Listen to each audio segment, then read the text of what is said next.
Hey, what's up, guys? Thank you for joining me today. My name is Dr. Tom LaHue. This is my channel. We talk about all kinds of things to do with the Enneagram. I want to thank you guys for tuning in today. Thank you for subscribing. Thank you to my patrons. I really appreciate your support and your help. And in my description below is my website. I do coaching appointments for people to help them understand more about themselves, more about their relationships, to be more present to life, more present to their relationships, more compassionate. So information is there if you want to check on it. Anyway, today I want to talk to you about type 9s again. You may say, why are we doing so many videos on type 9s? Well, 9s, you know, they have an interesting place on the Enneagram. They sit at the top looking down on the rest of us, and 9s can sometimes lose themselves. And so 9s tend to be interested in trying to, find out what's missing or find out what maybe they haven't been paying attention to. Often, there's a paradox with the 9. The 9 wants people to listen to them and take them seriously, yet they don't necessarily listen to themselves and take themselves seriously. And so 9's often leaning in saying, help me understand what's going on, help me understand who I am and what I'm here on earth for.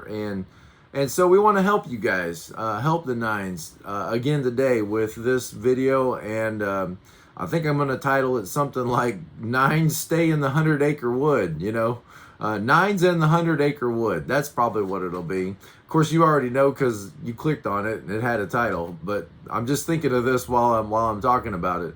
So what do I mean by 9s being in the 100-Acre Wood?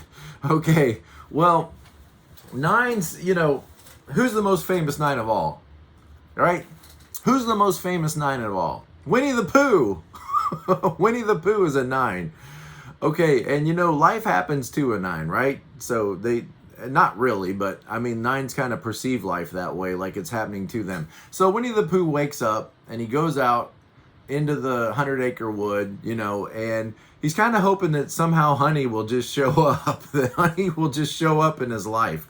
He'll turn a corner or stick his head in a tree, and there'll be a big pot of honey, and you could say he's focused on comfort, right? Focused on comfort, focused on peace and harmony, and he lives in the 100-Acre Wood. Okay, so 9s.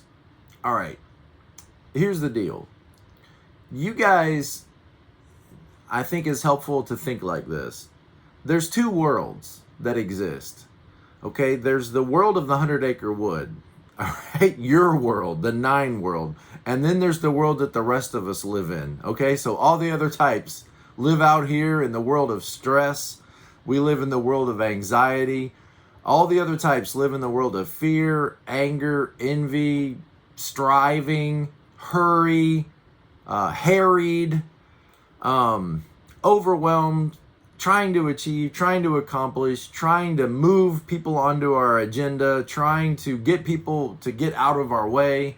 So all the types live in this world of striving and attaining and achieving and worry and doubt and fear and suspicion and vigilance. And okay, that's not your world. The 9 world is the world of the 100-Acre Wood, okay?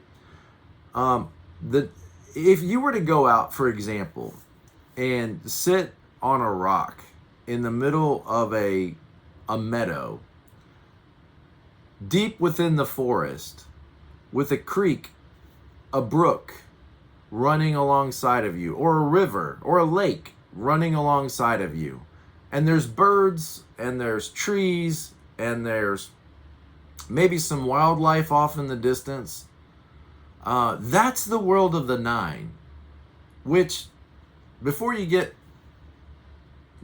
overthinking this, just realize that's the real world. That is the real world. The world of nature, the world of beaches and sunsets and sunrises, the world of forests and deserts, streams, wildlife. And what's amazing is that world, the real world, exists right outside our door. And anytime you want to go into that world, you can go into that world, take your shoes off and put your feet in the grass or put your feet in the sand. That's the world of the 100-Acre Wood. That's the world of the 9. And nines, you're supposed to inhabit that world, the real world, while the rest of us inhabit the world of promotions and overcoming and accomplishing and challenge and overcoming challenges and striving. And that's the world that the rest of us live in. The anxious, frustrated, striving, overachieving. Am I loved enough? Am I being loved the right way? How do I make this better? How do I improve this? How do I sell more than I did last week? That's the world of striving that we live in. And you know what's interesting is there's a real sense in which the world that the rest of us live in is the world that is transitory. You know, it's the world of protesting, for example, right now. Protesting and arguing and fighting and bickering. You know what? In 100 years, we'll still be protesting. It'll just be different causes that we're protesting. We'll still be striving. We'll still be. But you know, that other world, that world of peace, tranquility, harmony, that world of oneness, of mindfulness, that world of nature, that world will still be here long after I'm gone, long after you're gone. It was here long before we got here, and it'll be here long after we're gone. After all the headlines in today's newspaper are over and done with, and we move on to new headlines, new tasks, new responsibilities, new anxieties, that world of the 100-acre wood will still be here. And anytime we want to enter that world, we can. And the keepers of that world are the nines. The keepers of that environment are the nines. And nines, you can sometimes come down into our world and pick up our energy and start to think to yourself, man, you know, I should really be more like a 1. I should really be more like a 3. I should really be more like a 5. You can enter into our world, sometimes at conferences, sometimes through seminars, sometimes just by being around the rest of us, and you pick up our energy and you start to feel that need to change and be different and to strive, and you start to feel that anxiety of the 6, and you start to feel that need to improve yourself and that need to accomplish and set yourself apart and be unique and special. The more you're around us, the more you start to pick up our energy. And you start to feel that need to be something other than you are. And that might stick with you for a week or two. You come home with a binder filled with ideas from the latest conference you went to of how you can improve yourself and accomplish more and make more sales and be more productive. And that will carry you through for maybe a week or two. But then you know what happens, right, nines? The binder ends up on the shelf, and the motivation begins to wane because it's not really true to you. That motivation to accomplish and to achieve and to set yourself apart and be unique and understand everything, that motivation is not genuine to you. And so the binder ends up on a shelf. And then you sit back again and lean back and think, well, I guess I'm just lazy. I guess I'm just, never going to accomplish all that other people accomplish. So I don't know why I'm here. I don't know what my purpose is. I don't know what I'm supposed to be doing. I don't know what my goals in life should be. I don't know what my purpose in life should be. Your purpose in life is to be the keepers of the 100-acre wood. Your purpose in life is to live in a perpetual state of peace, harmony, serenity, and tranquility. And the more you spend time in our world, the less of that you're going to have in yours. But then it's not just to live in that peace and live in that harmony and in that oneness, but it's then to bring that into our world. There's your mission, and there's your purpose, and there's your reason for existence, is to bring that tranquility and to bring that harmony and to bring that mindfulness into this other world, the world that we inhabit, right? Because look around at this world. People are striving and fighting and arguing and conflict with each other, and nobody's listening to anybody else. We're all so absorbed in our own perspective, looking at life through our own lenses, that we can't even begin to see life through somebody else's perspective. And that's what you nines are there to help us do. You come down into our world. You come out of the 100-acre wood, and you bring the rest of us together and help us to see each other's perspective. You mediate our conflicts. You come out of the 100-acre wood, and you bring that peace and that harmony with us. And no matter what job that you may find yourself in, you're going to be a harmonizer. When you're healthy, when you've spent time in that place of peace and tranquility yourself, that garden, you're going to bring that garden values into this world. And so maybe you get a job as a teacher, and you're working in a school system, and you look around at these kids and you see, man, these kids are so harassed. They're so hurried. They're so, many of them are scared and suffering in this world, disconnected from one another and disconnected from their families, and broken and in toxic homes, and some of them are being yelled at, some of them are being mistreated. And what are you there to do as the nine? To bring peace into this troubled world, to help this child realize that in spite of all the craziness that they experience in life, in spite of all the difficulties and hardships that they endure in life, to bring a sense of harmony and peace into this toxic, broken, scared, frightened, alarmed, vigilant, unsettled world. That's what you guys do as nines. You bring that peace and that sense of tranquility, and that sense that no matter how much you think and worry about life, life has a way of unraveling itself. And that all of this overthinking and all of this overstressing and all of this anxiety and worry aren't necessarily all that productive. And that all of our worry doesn't necessarily make the world a better place. And that when we get out of that worried state of mind is when answers start showing up. When we get out of that striving mode and out of that problem solving, that's when we tend to connect with our wisdom. In that peaceful, tranquil state of the 100-acre wood, we tend to get our feet in the sand and our rear end on the rock, and the stream around us, and the lake, and the birds in the air, and the wildlife off in the distance. That's when we're in that calm state that we're able to then get in touch with our wisdom thinking that we're out of touch with, that we're not in that fight or flight mode any longer, that we're in that state of calm, peace, surrender, that we're able to then really show up and really be present to life and really process the decisions that are in front of us in a calm state of serenity. And that's usually when we make our best decisions, and that's often when the solutions to our problems show up. We've got this idea that the more I worry and the more I fret and the more I focus my attention and the more I strive, the more busy I am, that the more productive I'll be.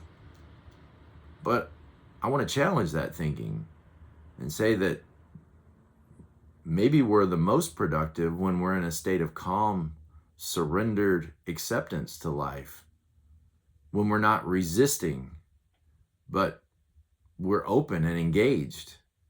And nines, you guys are that voice.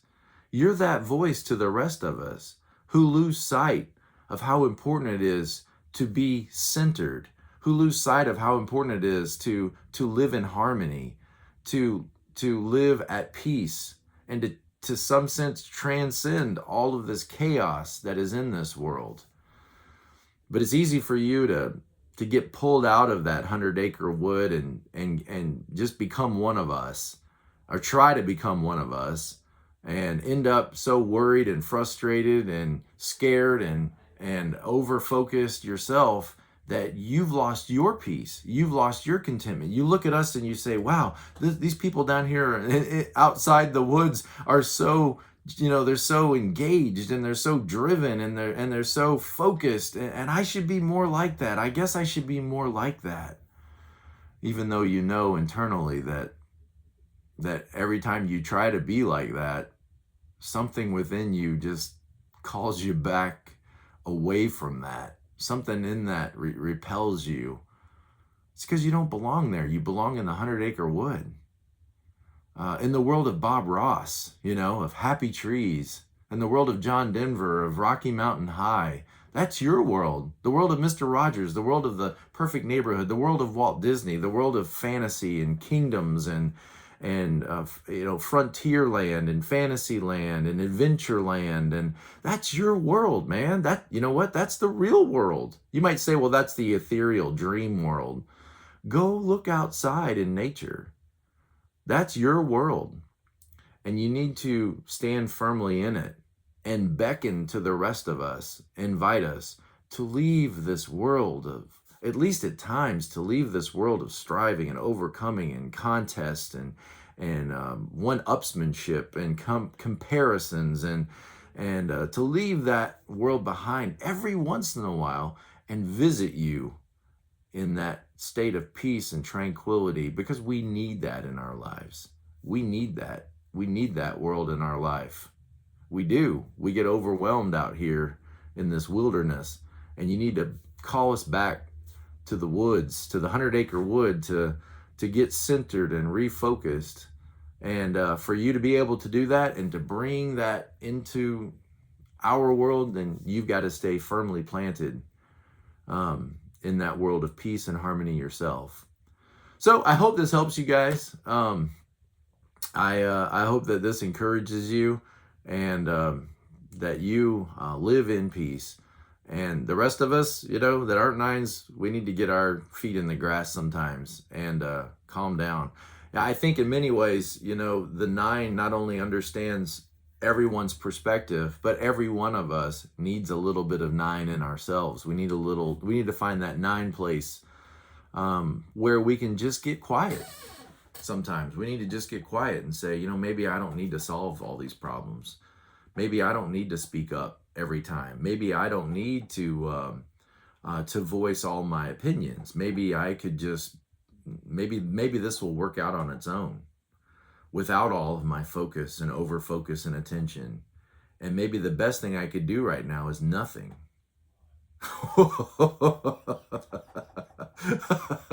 I love it. Maybe the best thing I could do right now is to not take action. That's so foreign to those outside the woods. It's so foreign to those of us that are striving in life to just be at peace and to just be at calm serenity. But what I think you'll find is oftentimes that's the best course of action. 9, in a sense, is connected to all of us, and all of us are connected to the 9. If in no other way, that through the circle, the 9 sits at the top looking down on the rest of us and says, come on, guys, come on. Maybe you could just relax a little bit. Maybe you could just find that place of peace. It's 5 o'clock somewhere, and maybe you could just take a moment and put your feet in the sand and just center yourself. I think in many ways, those that aren't Christian, that talk about being spiritual, and they say, I'm a very spiritual person. And they don't mean, like what I traditionally think of as spiritual is I carry a giant study Bible, and I know Jesus is my Savior. And what they mean is that they mean something different than that, right? And I think what they often mean is, I've learned to tap into that 9 peacefulness. I've learned to tap into that 9 tranquility, and that sense of life is not something that I'm making happen, but life is something that is happening to me, and I've learned to accept that, and I've learned to take a more gentle posture in life and a more connected, a more understanding approach to all the people in my life. In many ways, I think when people say that they're moving towards spirituality, is in essence they're really moving to that 9 place in the 100-acre wood. So thank you guys. Be blessed. Be present to life.